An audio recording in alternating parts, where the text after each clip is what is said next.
Turn off the printer and disconnect the power cord and data cables.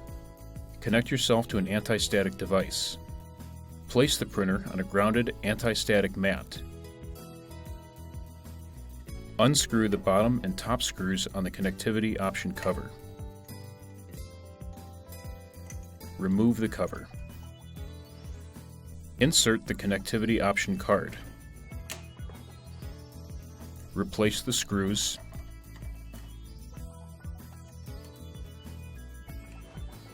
If you have an antenna, attach it now.